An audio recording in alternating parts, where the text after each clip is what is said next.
Saya memberikan pekerjaan kepada pekerja di zaman kuno, hanya menyediakan bubur putih dan sayuran acar tanpa batas. Dan setiap hari meminta mereka bekerja 8 jam sebelum bisa istirahat.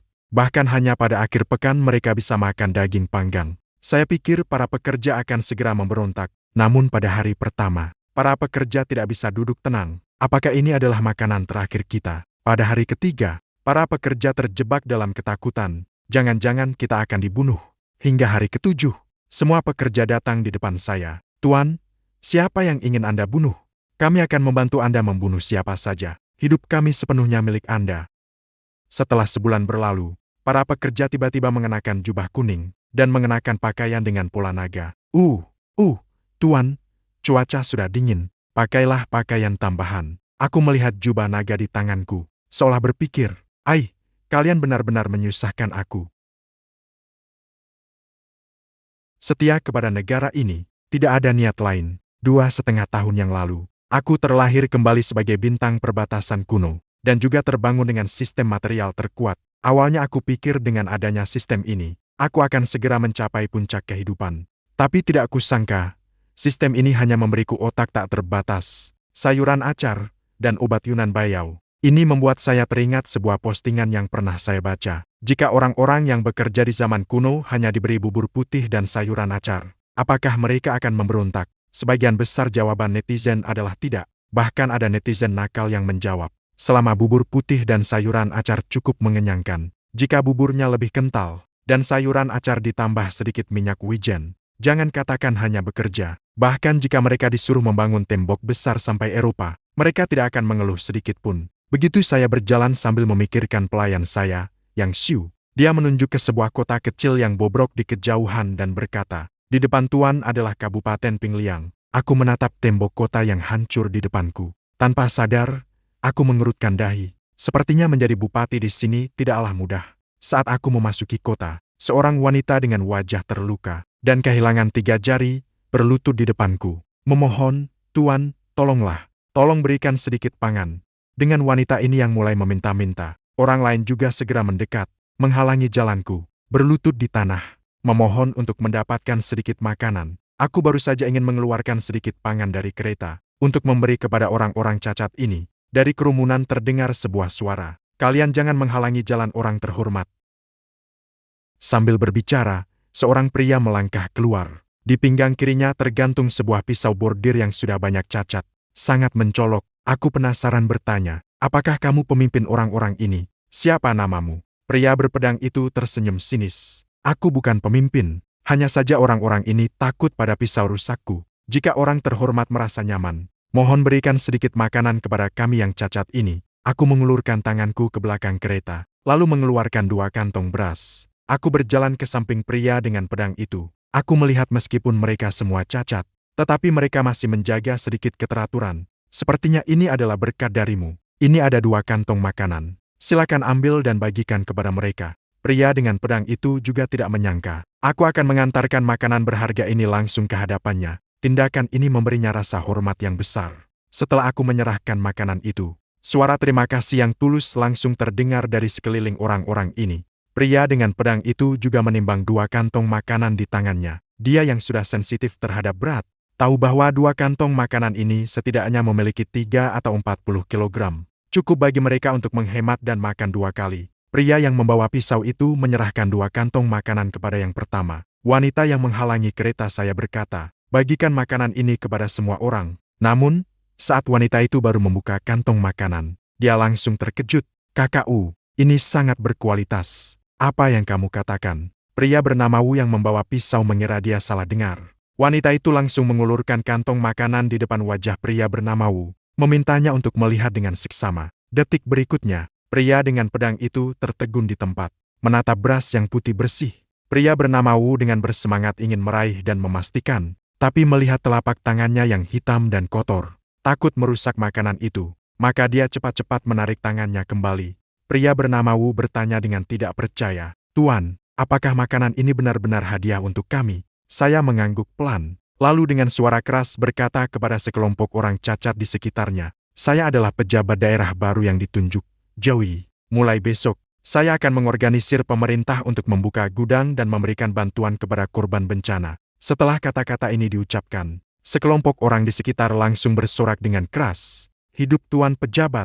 Saya melambaikan tangan, menghentikan sorakan orang-orang di sekitar. Dan saya bertanya kepada pria bersenjata itu, "Namamu? Apa namamu? Apakah kamu bersedia membawaku ke kantor daerah untuk berjalan sebentar?" Pria bersenjata itu terlihat bersemangat.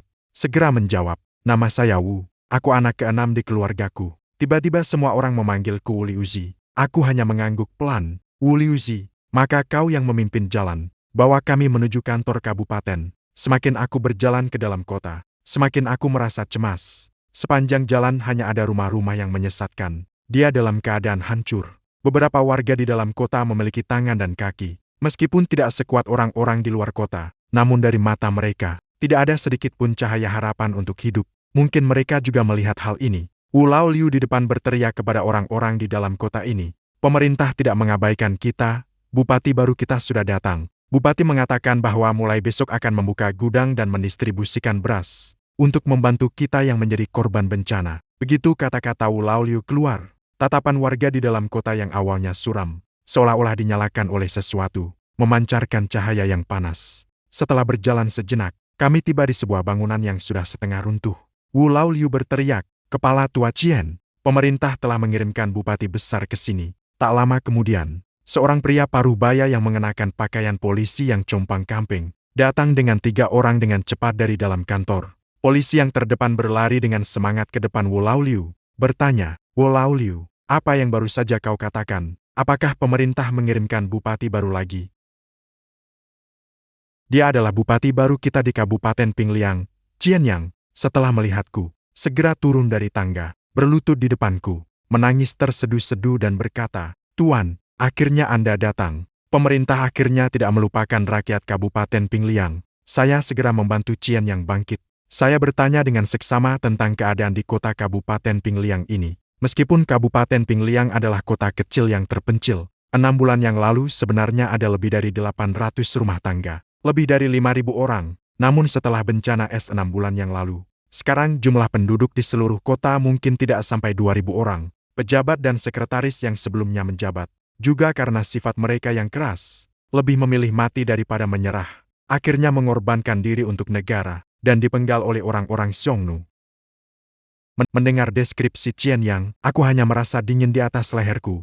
Cianyang mencoba bertanya kepada Tuan, "Kapan pasukan perbatasan dan bantuan pangan dari istana bisa tiba di kabupaten kita?" Melalui ingatan dari Wenju, aku sudah tahu bahwa negara Chan sudah hancur dari dalam, terutama setelah penjahat yang bernama Yan Song berkuasa, yang telah mengacaukan seluruh istana. Mengenai bantuan dan barang yang disebutkan Cianyang, sudah lebih dari setengah tahun berlalu, dan tidak ada yang terlihat. Jelas tidak mungkin akan ada lagi. Aku mendengus pelan, langsung merobohkan ilusi Cianyang dan yang lainnya. Sudah setengah tahun Guo Liang mengirim pasukan ke sini. Kalian masih bermimpi, memikirkan hal-hal yang tidak masuk akal ini. Suara saya tidak keras, tetapi rakyat di sekitar mendengarnya dengan jelas. Dalam sekejap, rakyat di sekitar satu persatu tampak muram. Api semangat di mata mereka juga padam. Waktu untuk meluncurkan roket juga hampir tiba. Maka saya berteriak keras, "Hari ini melihat keadaan kalian yang menyedihkan, saya Zhao Yi benar-benar tidak tega. Untungnya saya Zhao Yi memiliki cukup harta. Malam ini, makanan yang saya beli akan tiba di Kabupaten Pingliang. Besok siang, bantuan makanan akan resmi dibagikan kepada yang hadir." Warga yang awalnya bersiap untuk pergi kembali berkumpul. Saya melanjutkan, "Namun, bagi yang ingin menerima bantuan makanan ini, tidak boleh malas. Tembok kota di Kabupaten Pingliang ini sekarang dalam keadaan hancur. Sama sekali tidak bisa melindungi dari musuh yang kuat. Besok pagi saat fajar, kita akan mulai memperbaiki dan memperkuat pertahanan kota dari selatan. Tidak peduli pria atau wanita, tua, lemah, sakit, atau cacat. Selama kita memperbaiki dan memperkuat pertahanan kota, para prajurit bisa menikmati bubur kita." Mengenai perbaikan tembok kota, rakyat biasa yang hadir sebenarnya tidak menolak. Hanya saja semua orang meragukan apakah saya bisa mengatur makanan tepat waktu. Pada saat itu saya berkata kepada Cian Butu, "Kamu pergi hitung berapa banyak populasi di kabupaten kita, baik pria maupun wanita, tua maupun muda. Kategorikan dengan jelas. Berikan semua detailnya. Selain itu, terutama yang bisa membaca, yang memiliki keterampilan, beri saya rincian yang jelas." Setelah itu, saya membawa Cian dan beberapa orang masuk ke kantor. Jika ada keterampilan, berikan penjelasan yang jelas. Setelah itu, saya membawa uang dan beberapa orang masuk ke kantor. Setelah memasuki kantor kabupaten, saya bertanya kepada Cian Yang, "Toko uang, di mana gudang pangan di kabupaten kita?" Cian Yang awalnya terkejut, kemudian segera menjawab, "Tuan, apakah Anda ingin menggunakan beras dari gudang pangan untuk membantu korban bencana? Beras di gudang pangan kita sudah dirampok habis oleh bajingan Xiongnu 6 bulan yang lalu." Saya menggelengkan kepala dan berkata, "Apakah kamu tidak mendengar apa yang saya katakan sebelumnya? Bukankah saya sudah bilang, beras yang saya siapkan akan tiba malam ini? Perlu mencari tempat yang tepat untuk menyimpan beras." Begitu Cian yang mendengar ada makanan yang akan datang, dia segera menunjukkan jalan dengan penuh perhatian. Tidak lama kemudian, saya dibawa ke tempat penyimpanan makanan. Saya berkata, "Cian, cepatlah, pergi cari beberapa kunci. Kunci kembali gudang makanan ini. Nanti saatnya, serahkan kepada Yang Xiu. Orang yang mengirim makanan nanti akan mencari Yang Xiu." Ngomong-ngomong, Yang Xiu adalah sekretaris di kabupaten kita. Setelah masalah makanan selesai, Cian yang membawa saya untuk memeriksa kabupaten Pingyang yang bobrok ini. Setelah 1 sore melakukan pengamatan, saya sudah memiliki pemahaman awal tentang seluruh kabupaten Pingliang. Awalnya saya berpikir setelah datang ke kabupaten Pingliang, saya akan membawa orang-orang miskin ini untuk melawan para tuan tanah dan membagi tanah. Namun setelah berkeliling, saya menemukan bahwa di kabupaten Pingliang ini sama sekali tidak ada orang kaya. Sedikit orang yang memiliki harta sudah melarikan diri bersama keluarga mereka dari kekacauan perang di Kabupaten Pingliang ini. Sekarang saya akhirnya mengerti mengapa sistem ini menyediakan diri saya. Otak tak terbatas dari acar sayuran. Jika saya tidak memiliki sistem ini di samping saya, datang ke Kabupaten Pingliang sebagai bupati, itu benar-benar seperti mode neraka. Memulai dengan pagi yang menyedihkan, saya sudah membawa Yang Xiu dan 5 polisi dari kantor, membawa alat menuju bawah pintu selatan. Namun,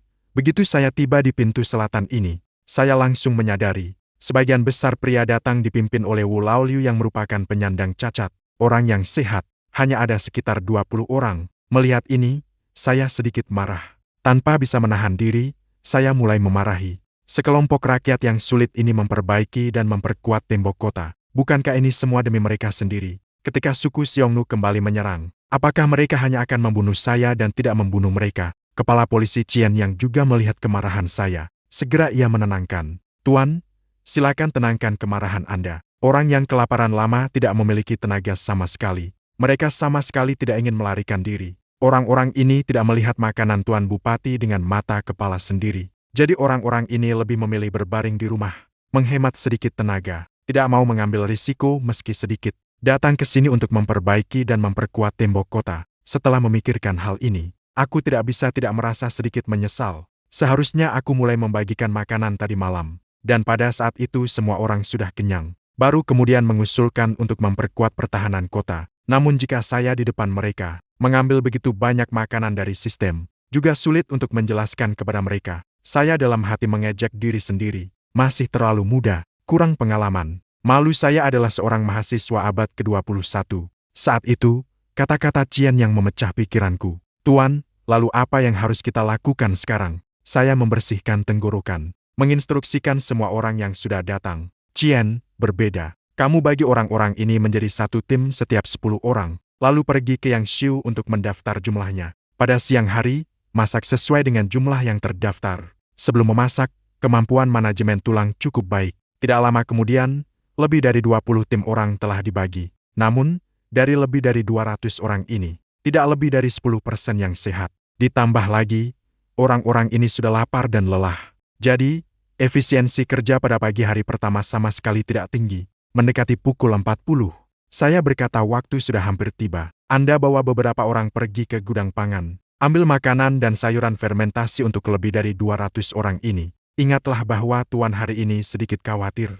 Saat ini, orang-orang dari Kabupaten Pingliang yang datang untuk memperkuat pertahanan kota, satu persatu sudah kelaparan. Hampir semua orang berpikir, apakah ada makanan untuk dimakan siang ini? Apakah Tuan Magistrat menipu uang semua orang? Kepala penangkap langsung menyampaikan perintah saya untuk menghindari orang-orang yang tidak terdaftar mencampuri makanan. Semua orang berbaris sesuai dengan kelompok mereka masing-masing, bersiap untuk makan sesuai dengan kelompok mereka. Ketika penutup panci bubur dibuka, uap panas yang harum beras menyebar ke sekeliling. Para pekerja di barisan depan mencium aroma beras yang kaya, tanpa sadar menelan ludah. Namun yang lebih mengejutkan mereka adalah, Yang Xiu juga memerintahkan untuk membawa sebuah tong kayu besar. Di dalamnya penuh dengan sesuatu yang merah mengkilap dan berlemak. Melihatnya saja sudah membuat selera makan meningkat. Saya membuka buku pendaftaran. Saya berkata kepada orang-orang di belakang, semua harus mendaftar untuk makan di sini sesuai dengan nama tim mereka. Jika tidak ada nama di buku ini, jangan harap bisa makan dan minum di sini. Wu Laoliu, tim mereka adalah yang paling depan. Ketika dia berhasil mendapatkan mangkuk bubur pertama, dia tidak peduli dengan panasnya, langsung menyeruput 1 sendok. Begitu 1 sendok masuk ke perutnya, Wu Laoliu merasa perutnya yang kosong. Seketika menjadi hangat. Tiba-tiba Wu Laoliu menyadari, bubur yang dia makan ini sama sekali tidak seperti makanan bantuan dari pemerintah sebelumnya. Wu Laoliu berteriak, "Saudara-saudara, Bupati memberi kita makan. Ini adalah beras berkualitas tinggi." Apa itu beras berkualitas tinggi? Itu adalah makanan yang hanya bisa dimakan oleh pejabat dan orang kaya. Dengan cepat, warga yang telah memperbaiki tembok kota sudah siap. Mereka dengan bubur dan sayur acar mereka. Hanya saja orang-orang ini sambil minum. Ternyata tidak bisa menahan air mata. Beberapa orang bahkan mulai menangis. Alasan mereka menangis sepenuhnya karena belum pernah minum bubur seenak ini dan makan sayur asin yang begitu lezat. Di tempat yang teduh sambil minum bubur, saya hanya merasa suara tangisan mereka yang ramai membuat saya bersemangat. Saya mengira mereka belum kenyang. Dengan tidak sabar saya berdiri dan berteriak, "Jika belum kenyang, ambil lagi di dalam panci." Menangis tanpa henti. Orang yang tidak tahu akan mengira kalian tidak diberi makan oleh Xiantai. Saya tidak memberi kalian makanan. Semua petugas yang hadir mendengar kata-kata Xiantai, terdiam di tempat dan berhenti menangis. Tadi Xiantai bilang 1 mangkuk bubur tidak cukup. Apakah masih bisa ditambah lagi? Jangan-jangan kita semua belum bangun dari tidur. Dengan bubur yang semanis ini, bisa minum 1 mangkuk saja sudah merupakan kemewahan. Bupati bahkan mengatakan tidak cukup dan bisa ditambah.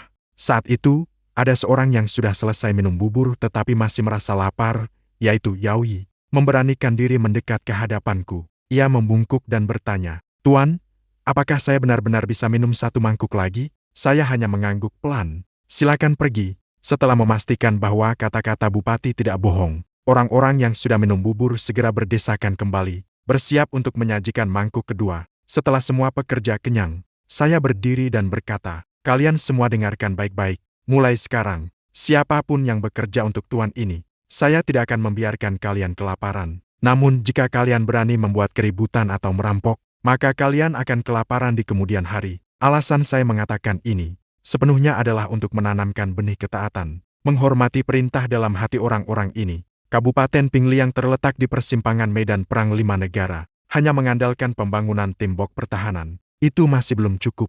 Saya ingin menunggu sampai tembok selesai diperbaiki, kemudian merekrut pemuda desa untuk berlatih militer, menjaga Kabupaten Pingliang ini. Jika milisi yang saya miliki tidak bisa diperintah, lalu apa gunanya membangun? Sambil membayangkan memiliki pasukan yang berani dan terampil di bawah komando saya, adalah seorang kapten, Qian yang melemparkan seorang pria bermata mencurigakan ke depan saya. Saya melirik pria yang berlutut di tanah. "Kapten Qian, apa kesalahan orang ini?" Qian yang menjawab, "Dengan hormat, Tuan. Ini adalah seorang pengangguran yang ditangkap oleh saya, yang berlutut di tanah. Anak ini bernama Bei Shang. Orang ini sama sekali tidak datang untuk memperbaiki tembok kota pagi ini. Dia malah menyelinap ke dalam kerumunan saat semua orang sedang beraktivitas. Mohon Tuan untuk memberikan keputusan." Saya melirik Bei Shang yang terjatuh di tanah. Tidak segera menghukumnya, melainkan memerintahkan seorang petugas untuk mengambil 2 mangkuk bubur dan sayuran acar. "Bei Shang, bukan? Apakah kamu sudah makan dengan baik?" Bei Shang yang terjatuh segera berlutut dan memohon, "Tuan, tolong beri ampun. Saya benar-benar terpengaruh oleh setan, sampai berani menyamar sebagai pekerja untuk minum bubur. Saya hanya minum 2 sendok saja, sudah ditangkap oleh Tuan Kepala. Hamba sudah tahu salah. Hamba pasti akan bekerja keras siang ini. Mohon Tuan berkenan mengampuni." Saya tersenyum melihat BCHT Nenegram di depan. Apakah bubur saya enak? BCHT Nenegram yang berlutut di tanah langsung ketakutan dan menggigil. Terus-menerus sujud, dia menjawab dengan gemetar, "Enak, enak sekali." Saya membungkuk mendekatkan telinga saya ke sampingnya. Dengan lembut saya berkata, "Kamu harus tahu bubur saya tidak bisa sembarangan didapat." Meskipun kata-kata saya diucapkan dengan lembut, Bei Shang yang berlutut di tanah ketakutan hingga bergetar. "Tuan, tolong ampunilah. Tuan,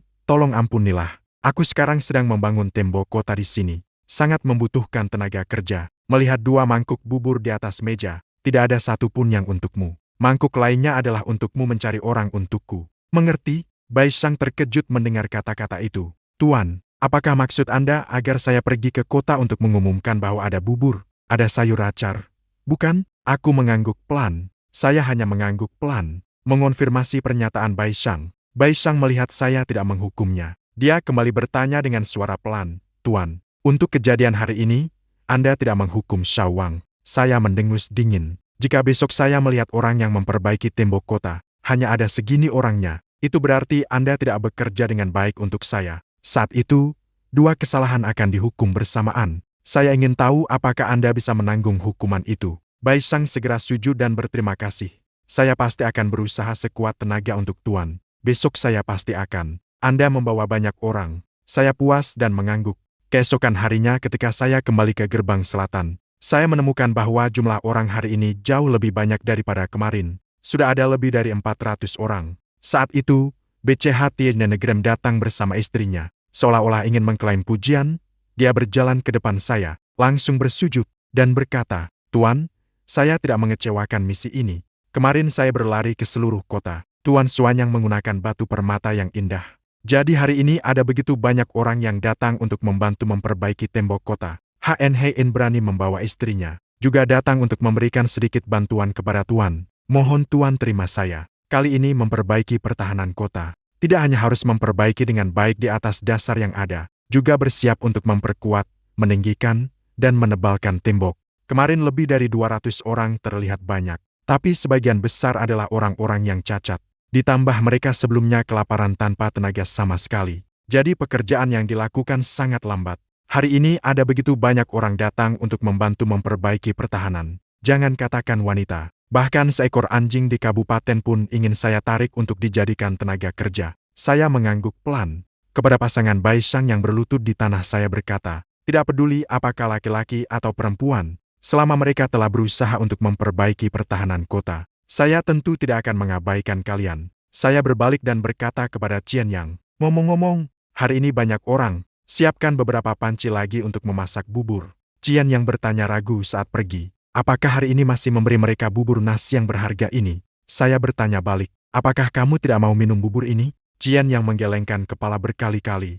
Dia berkata ragu, tidak, hanya saja saya merasa menggunakan bubur nasi yang berkualitas ini untuk kami minum. Sungguh merupakan pemborosan. Qian yang sedikit mengangguk. Alasan dia berpikir demikian. Qian yang percaya, jika Bupati mengganti bahan makanan ini dengan bahan yang lebih kasar, maka persediaan makanan di kantor Bupati bisa bertahan lebih lama. Ketika ada yang mengajukan pertanyaan ini adalah kesempatan yang sangat baik untuk memenangkan hati orang-orang. Saya tidak akan melewatkannya. Saya berteriak, hidup kalian juga berharga. Hidup para bangsawan juga berharga. Kenapa mereka bisa makan yang baik-baik? Apakah hanya karena mereka adalah bangsawan? Apakah ada yang lebih tinggi dari raja dan menteri? Memberikan Qian yang semangat yang menggugah. Aku melanjutkan, jangan berpikir nyawa kalian tidak berarti. Nyawa para bangsawan itu lebih berharga. Di hadapan pejabat ini, nyawa manusia lebih penting dari segalanya. Pertama adalah kata-kata raja dan pejabat tinggi. Apakah ada keturunan? Dan kemudian nyawa manusia lebih penting. Dua kalimat ini membuat Qian yang tertegun, terpesona oleh pandangan besar tentang nyawa manusia yang lebih penting. Qian yang berpikir dalam hati, Zhou Deren sangat mencintai rakyatnya seperti anaknya. Aku pasti akan berusaha sekuat tenaga untuknya. Tak lama kemudian, seminggu pun berlalu. Lai Fu menggoyangkan tembok kota. Berita tentang bisa meminum bubur putih yang berkualitas sudah menyebar ke seluruh kota. Baik pria maupun wanita, tua maupun muda, yang sehat maupun yang cacat. Selama mereka bisa bekerja, semua datang ke lokasi kerja di tembok kota. Aku tidak menolak rakyat biasa yang datang untuk bekerja ini. Wanita dan orang tua yang lemah diatur ke departemen logistik, bertanggung jawab untuk memasak bagi semua orang. Anak-anak kecil diatur untuk mengumpulkan kayu bakar. Selain itu, aku juga memberikan gaji kepada para pekerja ini setiap 10 hari. Gaji ini tentu saja berupa beras putih yang berkilau. Aku melakukan ini berulang kali. Saya melakukan ini berulang kali. Semua pria, wanita, dan anak-anak yang bekerja di lokasi, satu persatu penuh semangat. Hari demi hari berlalu, tanpa disadari, saya sudah berada di Kabupaten Pingliang selama setengah tahun. Dalam waktu lebih dari 6 bulan, berkat usaha bersama orang-orang kota sumber air. Hari ini, tembok kota Kabupaten Pingliang di semua sisi, secara bersamaan dipasang gerbang kota yang baru. Melihat tembok yang tebal setinggi lebih dari 10 meter, dan lebar lebih dari 10 meter selesai dibangun, saya akhirnya merasakan sedikit rasa aman. Bicara tentang itu, saya sebenarnya sangat beruntung. Seluruh penduduk Kabupaten Pingliang selama setengah tahun ini, ternyata tidak mengalami satu pun gangguan dari suku asing. Namun, dalam pertahanan yang kuat, pasti ada hari di mana akan ditembus. Sekarang tembok kota Kabupaten Pingliang mungkin bisa menahan serangan dari 10.000 hingga 20.000 prajurit. Tetapi suku Xiongnu di utara dan suku Khitan di timur, semuanya mengklaim memiliki lebih dari 1 juta pasukan. Meskipun angka ini sedikit dibesar-besarkan, tetapi saya percaya mereka memiliki puluhan ribu hingga 200.000 pasukan. Itu pasti tidak sedikit. Saya menghela napas panjang. Dalam hati saya berkata, populasi Kabupaten Pingliang masih terlalu sedikit. Harus memikirkan cara lain. Sekarang tembok kota sudah selesai. Banyak rakyat telah mendapatkan cukup banyak makanan. Di masa depan, saya tentu tidak akan lagi memberikan mereka makanan. Jika saya melakukan itu, hanya akan melahirkan banyak anak yang bergantung. Produksi di masa depan dan kehidupan yang baik, pada dasarnya masih membutuhkan mereka untuk berjuang dengan tangan mereka sendiri. Pada sore hari, saya mengumpulkan semua rakyat di kota, saudara-saudara dan orang tua sekalian. Hari ini kita merayakan selesainya pembangunan tembok kota kita. Namun kita tidak boleh merasa senang dan puas. Saat ini di utara ada Xiongnu. Di barat ada musuh Qiang, di timur ada bangsa Khitan dan lainnya yang mengawasi kita. Meskipun negara Chan kita memiliki 200.000 tentara yang ditempatkan di gerbang Pingyang, namun kekuatan bersenjata di kota kabupaten kita sangat lemah. Saat ini, busur dan panah kita hanya ada 10 buah. Senjata panjang juga kurang dari 30. Perlengkapan tempur bahkan tidak bisa disusun menjadi satu set yang lengkap. Oleh karena itu, kabupaten ini memutuskan untuk mulai merekrut pejuang desa mulai hari ini, membentuk pasukan penjaga Kabupaten Pingliang. Siapapun yang menjadi bagian dari pasukan penjaga Kabupaten Pingliang akan mendapatkan 3 kali makan nasi dan sayuran acar setiap hari. Begitu berita ini tersebar, segera membuat semua orang di bawah merasa bersemangat. Perlu diketahui, baru saja magistrat kita mengatakan, pasukan penjaga ini sehari bisa makan 3 kali. Dan setiap kali adalah nasi kering. Setelah saya mengumumkan berita ini, seluruh rakyat kota sangat bersemangat. Satu persatu berbondong-bondong mendaftar untuk menjadi tentara. Seluruh Kabupaten Pingliang memiliki 1/3 populasi yang datang untuk mendaftar. Ini hampir semua tenaga kerja pria di Kabupaten Pingliang. Saya tidak menyangka. 30 bungkus sayur asin. Begitu sederhana. Syarat gaji militer saja bisa menarik begitu banyak orang untuk mendaftar. 2 bulan kemudian, saya sudah memiliki sebuah angkatan bersenjata yang resmi, sebuah cadangan lebih dari 200 orang. Saya pun mulai merencanakan langkah berikutnya. Sekarang saya sudah memiliki cukup orang, harus mencari cara untuk mendapatkan uang. Meskipun saat ini saya hanya memiliki 17 tel perak, tapi saya memiliki beras dan sayuran yang tak terbatas. Saya sama sekali tidak khawatir tidak bisa menghasilkan uang. Mengambil beras untuk ditukar dengan uang tunai di kota kabupaten terdekat. Tugas ini tentu saja saya percayakan kepada orang kepercayaan saya, Yang Xiu. Maka Yang Xiu mendapatkan satu tugas tambahan, yaitu memimpin sekelompok orang untuk membawa makanan dan sayuran dari gudang ke kota kabupaten terbesar di dekat sini, untuk ditukar dengan uang tunai. Ini adalah kali pertama Yang Xiu pergi ke kota Pingyang. Perjalanan pulang pergi memakan waktu 7 hari, sebanyak 10 gerbong penuh. Makanan dan sayuran acar telah berubah menjadi tumpukan perak yang bersih. Uang yang didapat mencapai lebih dari 3.200. Selain itu, Yang Xiu juga membawa sebuah berita, yaitu seluruh wilayah Yongzhou saat ini berada dalam keadaan kekurangan pangan yang sangat parah. Seluruh Yongzhou sudah lebih dari 6 bulan tidak turun hujan. Setiap hari matahari bersinar terik, ladang-ladang telah kering dan retak. Kota Pingyang dan Kabupaten Pingjiang di dekatnya, tahun ini hasil panennya berkurang lebih dari setengah. Yang Xiu melaporkan secara rinci apa yang dia lihat dan dengar di kota Pingyang kepada Tuan. Ketika saya menjual makanan di kota Pingyang, harga makanan berubah setiap hari. Para pedagang makanan di dalam kota Pingyang bisa menaikkan harga makanan 3 atau 4 tingkat dalam sehari. Ini jelas menunjukkan mereka tidak ingin memberikan rakyat biasa di kota ini kesempatan untuk hidup. Saya bertanya dengan dingin kepada Yang Xiu, kau tidak akan ikut-ikutan mereka menaikkan harga makanan, kan? Yang Xiu tahu bahwa tuannya memiliki hati yang baik seperti Bodhisattva. Pasti tidak akan membiarkan dirinya melakukan hal yang merugikan rakyat biasa seperti para pedagang nakal itu. Maka ia segera berlutut di hadapan saya, dan segera menjelaskan, Tuan, saya sama sekali tidak berani melakukan hal yang merugikan Tuan. Hal yang seharusnya menjadi hak Tuan. Saya baru saja membawa beberapa truk beras dan sayuran asin masuk ke kota. Baru saja, saya membawa beberapa truk beras dan sayuran asin ke kota. Langsung ditemukan oleh pedagang beras di kota Pinyang. Dan mereka membeli semua barang dalam satu napas. Saya mengutuknya dengan marah. Yang Xiu, kamu benar-benar bodoh. Kesempatan baik yang jarang terjadi ada di depan mata. Kamu seharusnya bekerja sama dengan para pedagang untuk menaikkan harga beras. Setelah mendengar ini, Yang Xiu tiba-tiba merasa sedikit bingung. Tuan bukanlah orang yang berhati baik, tidak tahan melihat rakyat menderita. Mengapa hari ini tiba-tiba berubah? Bahkan mulai menyalahkan dirinya sendiri karena tidak berkolusi dengan para pedagang jahat. Saya melihat kebingungan di mata Yang Xiu. Yang Xiu, apakah kamu tahu apa yang paling kita butuhkan di kabupaten kita sekarang? Yang Xiu berpikir sejenak. Dia berkata itu adalah uang. Aku menggelengkan kepala. Apakah itu perlengkapan senjata? Aku menggelengkan kepala lagi. Menolak jawaban Yang Xiu. Saya yang bodoh. Mohon Tuan tunjukkan bahwa itu adalah jumlah penduduk dan bakat. Sekarang kabupaten kita sedang dalam keadaan terpuruk. Uang dan barang-barang lain masih bisa didapatkan di kemudian hari. Yang paling kita butuhkan sekarang adalah jumlah penduduk dan bakat. Yang Xiu masih terlihat bingung. Tapi jumlah penduduk dan bakat ini, apa hubungannya dengan Anda yang membiarkan saya bekerja sama dengan para pedagang curang untuk menaikkan harga pangan? Yang Xiu, pikirkanlah, jika harga pangan di kota Pinyang dan Kabupaten Pingjiang naik, namun mereka secara tidak sengaja menemukan bahwa harga pangan di Kabupaten Pingliang sangat murah.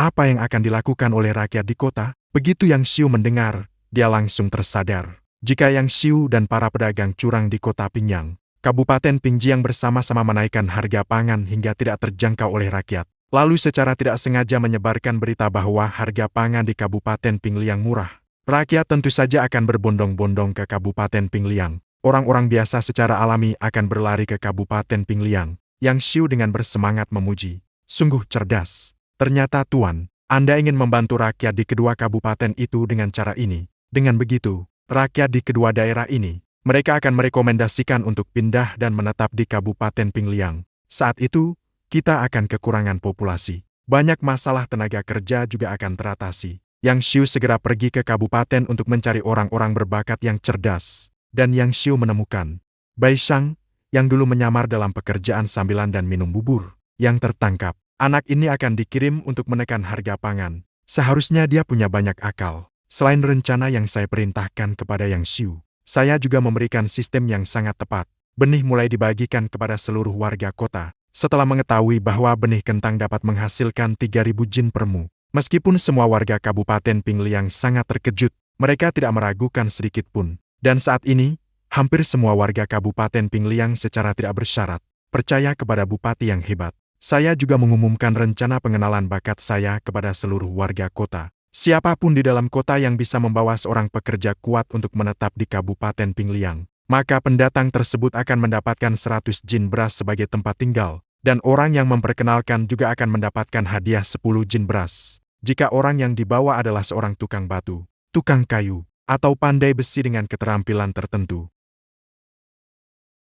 maka orang yang memperkenalkan di daerah tersebut juga akan mendapatkan hadiah 30 kati beras. Jika orang yang dibawa memiliki tingkat pendidikan tinggi dan bisa menulis, maka pendatang tersebut akan mendapatkan 300 kati beras sebagai biaya pemukiman, dan orang yang memperkenalkan di daerah tersebut juga akan mendapatkan hadiah 50 kati beras. Membawa orang untuk menetap di Kabupaten Pingliang akan mendapatkan hadiah berupa makanan. Kesempatan baik seperti ini, tentu saja warga Kabupaten Pingliang bersedia melakukannya. Warga di kota Pinyang dan Kabupaten Pingjiang awalnya tidak percaya pada diri mereka sendiri. Kata-kata dalam surat dari kerabat di Kabupaten Pingliang, hanya dalam waktu 1 tahun, tiba-tiba berubah menjadi surga di dunia di mulut kerabat dan teman. Ini benar-benar membuat orang merasa bingung. Namun seiring dengan semakin tingginya harga pangan di kota, dan semakin banyak orang di sekitar yang menerima surat yang sama, Kota Pinyang dan Kabupaten Pingjiang, rakyat biasa di dua kota ini mulai goyah. Pemikiran untuk pergi melihat Kabupaten Pingjiang tiba-tiba muncul di hati rakyat di kedua kota ini. Saat ini, rakyat biasa di Kota Pinyang dan Kabupaten Pingjiang secara bertahap menerima surat dari kerabat mereka di Kabupaten Pingjiang. Surat tersebut mengatakan, rakyat Kabupaten Pinyang semuanya telah hidup seperti orang kaya, makan nasi putih yang berkualitas, serta sayuran yang diawetkan dengan minyak dan garam. Sekarang surat ini ingin mengajak mereka untuk menetap di Kabupaten Pinyang. menjalani kehidupan yang seperti dewa. Untungnya saat ini bukanlah era informasi. Jika tidak, rakyat kota Pingyang dan Kabupaten Pingjiang mungkin akan mengira mereka telah menjadi korban penipuan telekomunikasi. Bagi mereka, bisa menjalani kehidupan yang nyaman seperti ini, mungkin hanya bisa dilakukan oleh sang raja. Namun seiring dengan semakin tingginya harga pangan di kota Pingyang dan Kabupaten Pingjiang, sekarang hampir mencapai 1 atau 2 perak untuk 1 kilogram biji-bijian kasar. Tidak mampu membelinya, rakyat di kedua daerah itu semakin tidak bisa bertahan hidup, sampai mereka mendengar kabar bahwa harga pangan di Kabupaten Pingliang lebih murah. Mereka baru teringat surat yang pernah dikirimkan oleh kerabat mereka. Mereka pun berpindah ke Kabupaten Pingliang. Sementara itu, di Departemen Pangan Interkontinental di Kabupaten Pingjiang, Tuan Bai Shang dengan santai mengupas biji semangka di tokonya, menunggu kedatangan rombongan pengirim pangan. Berdasarkan pengalaman sebelumnya, seharusnya pangan sudah sampai di Kabupaten Pingjiang sekitar siang ini. Namun sekarang sudah hampir senja, dan jejak rombongan pengirim pangan dari Kabupaten Pingliang masih belum terlihat. Bai Shang yang cemas mulai berpikir yang aneh-aneh. Apakah terjadi sesuatu di jalan? Tidak mungkin. Seketika, seorang pria yang wajahnya familiar, dengan debu di wajahnya berlari masuk ke toko makanan B.A. Sachnenegrem, sambil terengah-engah. B.I.J. Hangu, makanan kita telah dirampok. Apa yang kau lakukan? Makanan benar-benar telah dirampok. Siapa orangnya? Berani sekali merampok makanan milik tuan besar kita. B.I.A. Sachnenegrem dengan cemas menggoyang orang itu dan bertanya. Mereka bilang mereka adalah orang-orang dari Jai Haifeng. Kita yang mengawal makanan sudah diikat dan dibawa ke gunung. Para penjahat dari desa Angin Hitam bahkan meminta kita untuk membawa makanan sebagai tebusan. Satu orang meminta 100 jin makanan. Terjadi hal sebesar ini, Bai Shang tidak bisa mengambil keputusan. Lagi pula, sekarang adalah Bai Shang dari Kabupaten Pingjiang. Di gudang yang dia kelola juga tidak ada cukup makanan. Dia bisa pergi ke desa Angin Hitam untuk menebus orang-orang dari kabupaten. Maka Bai Shang segera mengirimkan pesan dengan merpati, mengirimkan berita ke Kabupaten Pingliang. Sementara itu, di aula pertemuan desa Angin Hitam di Gunung Angin Hitam, di atas meja terdapat sebuah kursi besar yang ditutupi kulit beruang. Seorang pria dengan wajah penuh daging saat ini duduk dengan tenang di kursi. Dia adalah pemimpin He Feng Zhai, Xie Baoqing. Terlihat seorang pria yang disebut sebagai Zhang Gui di bawah aula, dengan senyum lebar berkata, mengenai pencurian tim pengangkut makanan antar benua. Tidak tahu apakah ketua Xie berhasil. Xie Baoqing tertawa terbahak-bahak. Berkat kamu, Ye Zhang Gui datang untuk memberi kabar. Para saudara di He Feng Zhai hari ini sudah berhasil. Saudara-saudaraku tidak hanya merampas 5 gerbong makanan dari mereka, tetapi juga menangkap 10 daging pai dari toko makanan antar benua mereka, dan memaksa mereka dalam 7 hari, untuk menyiapkan 100 jin makanan untuk menebus ini. Ye Zhang Gui dari Kabupaten Pingjiang mendengar kata-kata ini sangat senang dan terkejut. Naga yang kuat tidak bisa mengalahkan ular lokal. Meskipun tidak tahu siapa sebenarnya Bai Shang, yang bisa mendapatkan begitu banyak barang berkualitas tinggi, tetapi di kota Pingjiang ini, pada akhirnya, tetap saja Ye keluarga yang berkuasa. Di kantor tua Kabupaten Pingliang, aku baru saja makan malam. Tentu saja, malam ini aku tidak makan bubur dengan sayuran acar. Tetapi beberapa ayam liar yang diburu oleh penduduk desa di pegunungan. Daging ayam liar itu meskipun agak keras, tetapi kaldu yang dihasilkan sangat lezat. Aku bahkan sudah meminum beberapa mangkuk. Ini adalah kaldu ayam liar alami. Ini adalah sup ayam liar yang alami. Saat saya bersiap untuk pergi memberikan makanan malam kepada orang-orang di kabupaten, mengajarkan mereka sejarah tulisan yang baru, Kapten Qian yang dengan panik membawa sepotong kain kecil, berlari masuk ke dalam kantor. Tuan, ada masalah besar. Begitu saya mendengar ada masalah besar, saya langsung teringat apakah itu serangan dari Xiongnu, Hitan atau suku musuh lainnya yang kembali menyerang negara Chan. Persediaan makanan kita telah dirampas. Begitu kata-kata Qian yang keluar, saya merasa tegang, saya mulai mereda. Syukurlah itu bukan serangan dari suku asing. Saya masih punya waktu untuk bertahan dan berkembang. Namun, detik berikutnya wajah saya kembali berubah. Saya dengan wajah dingin bertanya kepada Qian Butu apa sebenarnya yang terjadi. Qian Butu segera mengambil kertas yang dikirim dari Bai Shang untuk saya lihat. Setelah saya membaca isi surat itu, wajah saya langsung menjadi gelap. Kenapa kali ini tidak ada orang yang ditugaskan untuk mengawal pengiriman makanan? Mendengar kata-kata itu, Qian Butu langsung tampak lesu. Ditambah lagi, pada 2 kali pengiriman sebelumnya tidak ada masalah. Jadi Qian Butu mengalihkan orang untuk membantu orang-orang di kabupaten membangun rumah. Qian Butu dengan cemas menjelaskan. Saya marah dan berkata, membangun rumah. Seharusnya kamu bilang mengalihkan orang ke bengkel pandai besi untuk menempa senjata dan perlengkapan. Saya juga tidak akan marah. Tapi kamu malah memindahkan orang ke lokasi konstruksi. Kepala penjaga Qian melihat wajah saya yang gelap dan dingin. Ketakutan langsung berlutut di tanah dan memohon. Tuan, tolong ampun. Sungguh, saya tersesat sejenak. Hingga memindahkan orang untuk membangun rumah di kabupaten. Akibatnya, 5 gerbong makanan ini dirampok. Saya mendengus dingin. Apa kamu pikir saya marah karena makanan dirampok? Yang saya marahi adalah karena keputusan salahmu, mengakibatkan 10 orang yang mengawal makanan di kabupaten terbunuh. Para pencuri dari Black Wine Stronghold melarikan diri. Jika 10 orang ini bisa kembali dengan selamat, itu sudah cukup. Namun, jika mereka mengalami masalah kali ini, aku pasti akan menuntut pertanggungjawaban darimu. Kepala penangkap mendengar ucapanku ini, langsung terdiam di tempat. Dia tidak menyangka tuannya begitu peduli dan penuh kasih.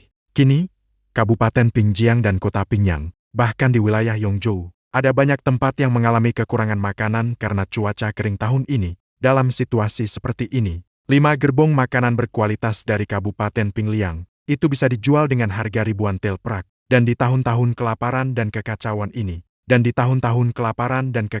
ini, satu nyawa bahkan tidak bernilai 1 tel perak. 10 orang biasa yang mengawal pangan ini. Di mata Qian Butu, mereka bahkan tidak lebih berharga daripada 5 kereta beras. Namun hari ini saya memberikan pelajaran kepada Qian Butu. Banyak orang yang saya anggap remeh, membuat Qian yang mengerti bahwa nyawa lebih berharga daripada segalanya. Saat ini, meskipun setiap hari ada yang datang untuk menetap di Kabupaten Pingliang, sehingga jumlah penduduk Kabupaten Pingjiang kini juga melampaui 3.000 orang, menjadi lebih dari 4.000 orang. Namun sekarang, tenaga kerja di Kabupaten Pingliang, baik untuk mendapatkan reputasi atau membangun hukuman, masih terasa kurang. Jangan katakan 10 orang yang mengawasi pengiriman beras hari ini telah dibawa pergi oleh Desa Haifeng, bahkan 1 orang dan 1 anjing. Selama itu dari Kabupaten Pingliang, saya juga akan merasa sakit hati. Setelah lama, pergi mengirim pesan kepada VIG untuk Baishang, memintanya untuk mencari tahu tentang situasi Desa Haifeng, melihat berapa banyak orang yang mereka miliki. Saya dengan dingin memerintahkan Qian Butu yang berlutut di tanah. Melihat bahwa Tuan Bupati tidak melanjutkan menghukumnya, Qian Butu merasa sedikit lega di dalam hatinya. Segera pergi untuk menyelesaikan tugas yang diperintahkan tuannya. Sementara itu, Qian yang juga diam-diam berdoa di dalam hatinya. Orang-orang dari Kabupaten Pingliang yang ditangkap oleh Desa Haifeng pasti harus selamat. Melalui kesempatan ini, Qian yang sembarangan menggerakkan pasukan penjaga kota dan tim pengelola kota, pergi untuk membangun gedung. Saya juga menyadari ketidaklengkapan sistem militer saya saat ini. Sejak datang ke Kabupaten Pingyang, saya terus fokus pada pekerjaan produksi dan mengabaikan pengelolaan kekuatan militer. Untungnya, masalah ini ditemukan lebih awal, dapat segera diperbaiki. Jika masalah ditemukan terlambat, suatu hari ketika saya membayar gaji, tentara yang saya biayai diserang oleh orang lain, itu akan menjadi terlambat. Setelah kepala polisi Qian keluar, asisten, Sun Yufu, dengan hati-hati bertanya, "Tuan, apakah Anda masih mengajar malam ini di sekolah malam?" "Tidak, malam ini Anda yang mengajar saja." Asisten Sun Yufu juga takut membuat saya cemberut. Segera mundur dengan hati-hati. Setelah tidak ada orang di sekitar, mengganggu orang lain, dengan marah, saya segera membuka antarmuka sistem. "Pemilik, saya memiliki uang 137.922 perak. Nilai reputasi 4.313. Saat ini dapat melakukan 1 kali undian sistem. Ruang gudang 6 liter membutuhkan 1.000 tel perak. Persediaan yang ada, beras, fuling, sayuran acar, benih kentang Yunan, sistem semen, undian roda berputar dibuka. Roda besar yang familiar muncul di depanku lagi. Kali ini, hadiah di roda undian dibagi menjadi 3 kategori besar. Masing-masing adalah kategori sayur dan buah. Kategori input pertanian, kategori perlengkapan senjata. Kategori sayur dan buah terdiri dari cabai, labu musim dingin, terong. Kategori input pertanian memiliki pupuk nitrogen, pupuk fosfor, pupuk kalium dan paraquat. Sedangkan untuk kategori perlengkapan senjata, itu adalah yang paling aku nantikan. Di dalamnya ada crossbow juj, armor mingguang, pedang tang.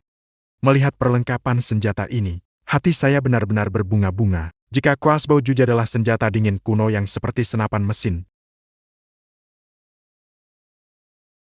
anak panah menggunakan kayu keras sebagai pegangan, dengan potongan besi sebagai ujung, bisa disebut satu tembakan 3 anak panah.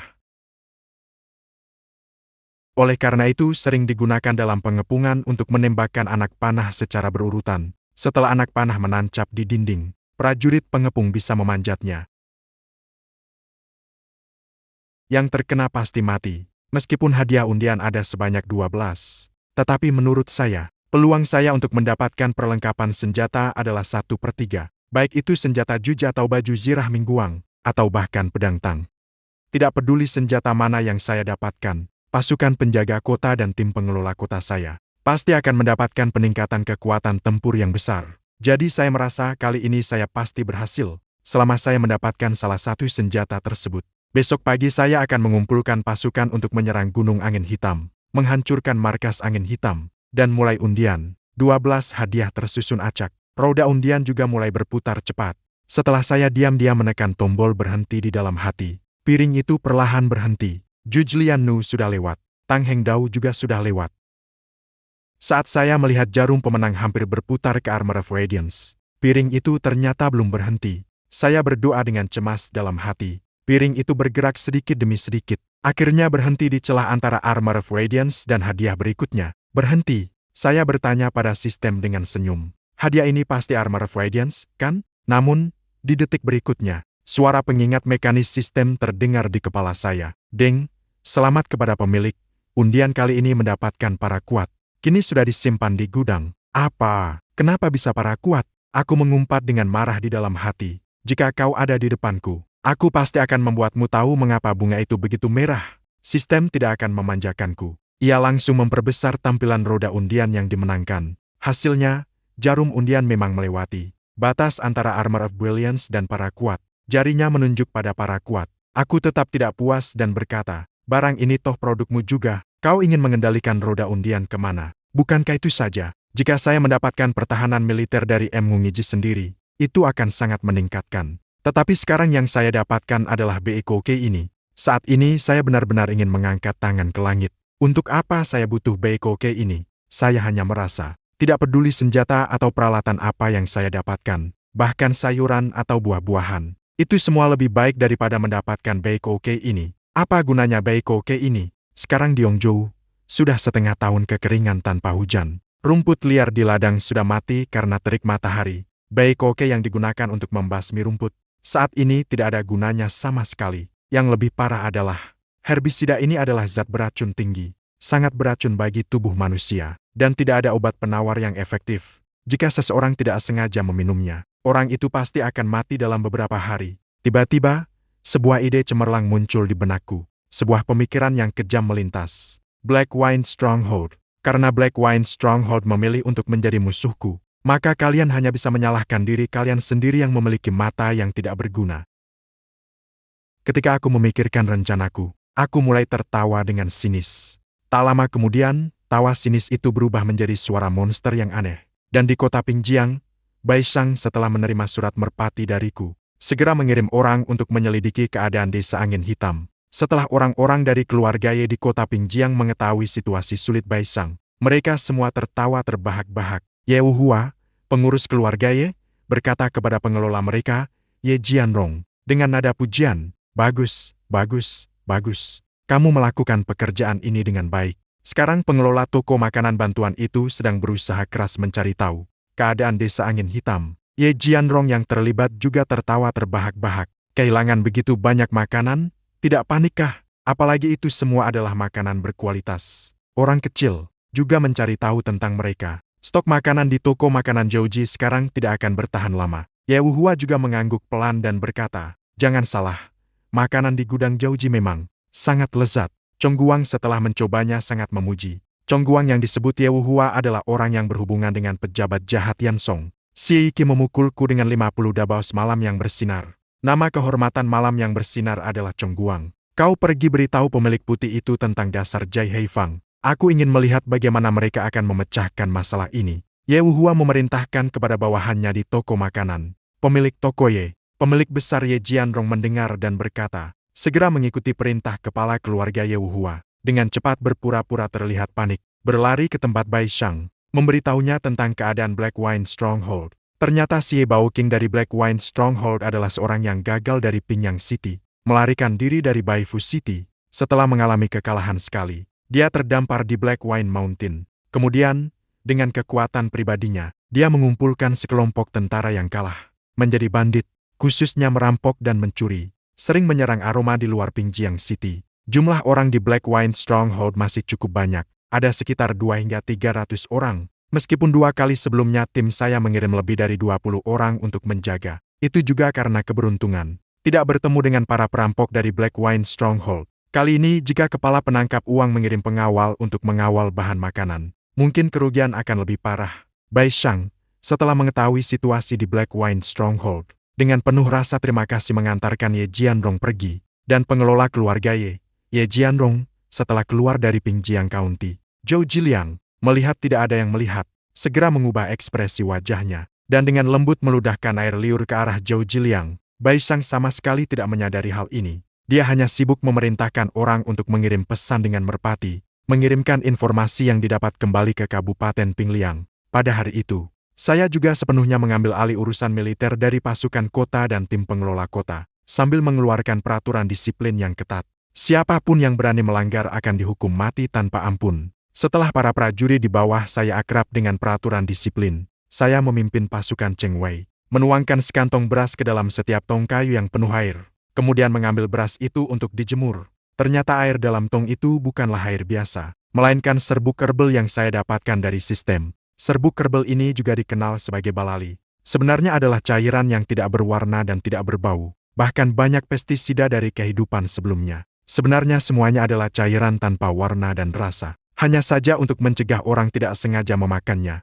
maka sering ditambahkan pewarna peringatan dan zat pemicu muntah saat produksi. Sehingga orang yang tidak tahu mengira semua pestisida berwarna dan berbau. Namun barang yang diberikan sistem kepada saya, tentu saja juga merupakan glifosat yang tidak berwarna dan tidak berbau, tanpa tambahan pewarna peringatan dan zat pemicu muntah. Sebelumnya, orang-orang dari tentara kota ini masih mengira bahwa air dalam tong-tong ini adalah sesuatu yang baik, sampai saya menangkap seekor ayam, memberinya beberapa tegukan. Ayam itu tidak lama kemudian mati. Barulah mereka mulai menyadari bahwa air dalam tong-tong ini mengandung racun mematikan. Ditambah dengan berita yang beredar di kota tentang bupati yang mengirimkan orang-orang ke Kabupaten Pingjiang, yang dirampok oleh para penjahat dari Desa Angin Hitam. Para prajurit penjaga kota yang terlibat dalam peracunan ini, langsung mengerti alasan dibalik semua ini. Tuhan berbaik hati. Beberapa hari ini tetap terik matahari bersinar. Ini juga memberikan kemudahan besar bagi saya dalam meracuni beras yang baik. Dan berita yang didengar oleh Bai Shang juga sampai ke tangan saya. Saya menyipitkan mata dan melihat.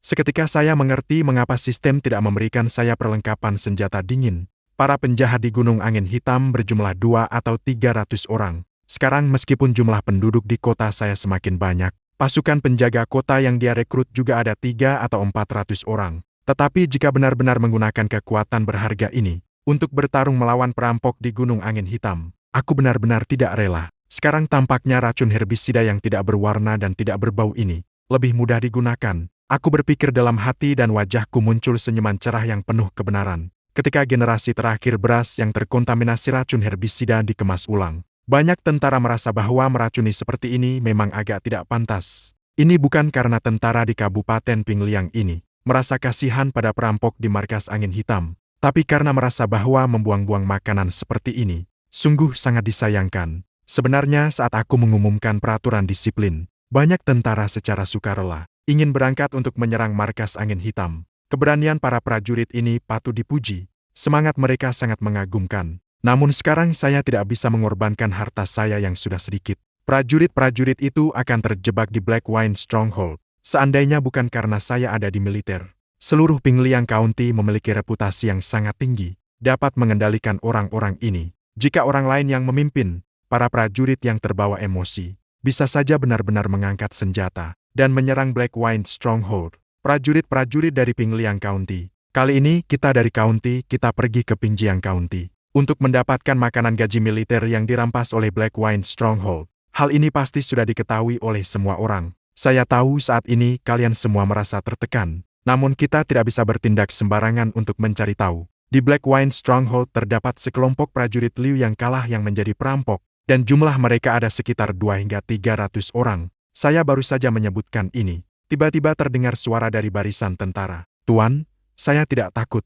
Mereka yang tidak bisa mengalahkan Xiongnu. dan musuh Hitan serta Qiang hanya berani menjadi perampok. Kali ini ada kesempatan. Kita pasti harus menghancurkan anjing-anjing mereka. Yang berbicara adalah seorang pemuda bernama Wang Ting. Juga karena tidak bisa bertahan hidup di Pingjiang County, dia melarikan diri ke Pingliang County. Dia tinggal di luar kota saat di Pingjiang County. Keluarganya bahkan seluruh desa tidak sedikit menjadi korban dari bandit-bandit Heifengshai. Begitu kata-kata Wang Ting keluar, banyak orang merespons dan setuju. Aku melambaikan tangan, menekan keributan orang-orang. Aku tahu keberanian kalian, tentu saja. Tapi nyawa kalian dan bandit di gunung, nyawa mereka tidak memiliki nilai yang sama. Nyawa kalian jauh lebih berharga daripada mereka. Aku melangkah ke tengah kerumunan. Dengan tenang saya bertanya kepada seseorang, tahu kenapa tidak? Prajurit yang saya tanya tampak bingung. Secara naluriah menggelengkan kepala. Saya kemudian berjalan perlahan ke sisi Wang Ting. Sekali lagi bertanya, tahu kenapa tidak? Wang Ting juga menggelengkan kepala dengan bingung.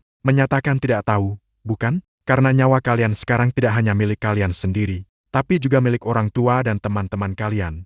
Milik seluruh Kabupaten Pingliang. Kalian harus menjaga nyawa untuk melindungi keluarga kalian, melindungi rakyat Kabupaten Pingliang, dan juga tuan rumah kalian. Tentu saja, saya tidak akan mengucapkan kalimat ini secara langsung. Hanya dalam hati saya mengatakannya dengan diam-diam. Dan para prajurit di sekitar, ketika mendengar bahwa mereka ternyata memiliki misi yang begitu mulia, muncul perasaan tidak ingin mengecewakan keluarga, tidak ingin mengecewakan tuan kabupaten. Melihat sekelompok prajurit yang tampak memahami, saya merasa cukup puas di dalam hati. Saya berkata dengan semangat, meskipun desa Haifeng jauh di dalam wilayah Kabupaten Pingjiang, tetapi siapapun yang melanggar Kabupaten Pingliang, meskipun jauh, pasti akan dihukum. Oleh karena itu, kabupaten ini bersiap untuk memilih prajurit-prajurit pilihan, 50 orang jagoan untuk mengawal pengiriman makanan, dan sekaligus membasmi anak-anak dari Black Wine Stronghold. Sisa orang-orang akan tetap menjaga lokasi. Mendengar bahwa hanya ada 50 tempat, para prajurit di tempat itu segera mengajukan diri. Pada hari ke-7 setelah makanan dicuri di Pingliang County, di Black Wine Stronghold, Xie Baoqing teringat potongan daging yang dia ambil beberapa hari yang lalu. Jadi dia segera memanggil anak buahnya, Dui Wanlong, yang merupakan wakilnya, adik kedua. Bagaimana dengan orang-orang yang kita ikat beberapa hari yang lalu? Para pekerja dari toko makanan yang kita ambil, sudah berapa hari ini? Kenapa belum ada yang mengirim makanan untuk menebus mereka? Dui Wanlong, wakil kedua di Black Wine Stronghold, berpikir sejenak, lalu menjawab, sepertinya hari ini adalah hari ke-7. Entah apakah mereka tahu bahwa mereka tidak akan selamat. TBOKNH berkata dengan wajah tidak senang. Jika begitu, lebih baik kita bunuh saja 10 orang itu, supaya tidak membuang-buang makanan di markas. Dui Nguyenlong juga mengangguk, setuju dengan pemikiran ini. Saat dia bersiap untuk berdiri dan merobek tiket, seorang anak buah berlari tergesa-gesa mendekat. Pemimpin, wakil pemimpin, toko makanan Joji mengirim makanan untuk menebus orang. Berapa banyak orang yang dibawa oleh toko makanan Joji? Tanya Dui Nguyenlong. Menjawab kata dua penguasa. Toko makanan Joji hanya membawa orang untuk mengawal makanan. Total ada 6 orang, dengan 2 gerobak besar makanan, dan 1 gerobak minuman. Xie Baoqing dan 2 penguasa, lengan kiri mendengar kata-kata itu. Keduanya saling bertukar senyum. Toko makanan Joji datang tepat waktu. Jika mereka datang sedikit lebih lambat, takutnya mereka harus mengumpulkan mayat rekan mereka. 2 penguasa, lengan kiri berkedip dengan satu-satunya mata yang tersisa. Dengan tegas berkata, "Kakak, mereka memang sedikit. Bagaimana jika saya ambil makanan dan minuman itu, serta 6 orang itu bersama-sama, dan minta mereka membayar uang tebusan?" Tidak bisa begitu. Jika orang lain tahu setelah ini, setelah kita menculik orang, bagaimana mereka berani datang untuk membayar uang tebusan? Dui Nguyenlong yang bermata satu mendengar dan berpikir, begitu mendengar saran kakak, mereka akan dibebaskan. Setelah itu, Dui Nguyenlong membawa sekelompok anak buahnya, turun dari gunung menuju rakyat Hai NBNHL Nenegrem. Setelah Dui Nguyenlong turun dari gunung, dia melihat 6 orang tuan yang hitam legam, duduk mengelilingi gerobak panjang yang penuh dengan makanan dan minuman. Ke-6 orang di depannya adalah orang-orang yang saya pilih secara khusus. Mereka terlihat paling mirip dengan petani biasa. Di antaranya ada Wang Tai dari Kabupaten Pingjiang. Dan sebelum datang, saya juga telah mengingatkan ke-6 orang ini, jangan sekali-kali menunjukkan sedikit pun. Jika tidak, begitu terlihat, tidak hanya tidak akan mengeluarkan orang yang sebelumnya terikat, bahkan bisa mempengaruhi seluruh rencana bupati. Dui Nenlong membawa 10 saudara, memegang pedang panjang mengelilingi Wang Ting dan 6 orang lainnya, sambil mengamati sekeliling. Setelah mengamati sekeliling, memastikan tidak ada bahaya baru, dia mendekati truk pengangkut beras. Du Yanlong tiba-tiba merasa Wang Ting di depannya agak familiar, lalu menempelkan pisaunya di lehernya, bertanya, anak muda, apakah kita pernah bertemu di suatu tempat? Wang Ting berpura-pura terkejut dan berusaha mundur, menjauh dari pedang panjang di lehernya. Raja ingat dengan baik, saya dulunya adalah raja dari desa Wang di Kabupaten Pingjiang. Setengah tahun yang lalu saya pernah datang ke desa Wang beberapa kali. Du Yanlong mendengar penjelasan Wang Ting ini, juga teringat sedikit tentang peristiwa penjarahan di desa Wang setengah tahun yang lalu. Segera menyimpan pedang panjang yang mengancam leher Wang Ting. Tidak menyangka kamu sekarang bekerja di tempat penyimpanan beras ini. Wang Qingshan tersenyum dan berkata, zaman sekarang benar-benar sulit untuk bertahan hidup. Bekerja kecil untuk majikan, demi mendapatkan sesuap nasi. Raja, lihatlah ini. Sesuai permintaan raja, yang ada di mobil adalah beras berkualitas tinggi. 1000 jin, tidak lebih, tidak kurang. Wang Ting berkata sambil membuka sebuah kantong, mengangkat segenggam beras putih bersih dan menyerahkannya kepada Du Yanlong. Du Yanlong melihat beras putih bersih ini dengan satu matanya, tidak bisa menahan tawa terbahak-bahak. Baguslah kalian tahu diri, tahu mengeluarkan uang untuk menghindari bencana. Wang Ting terus tersenyum. Ya,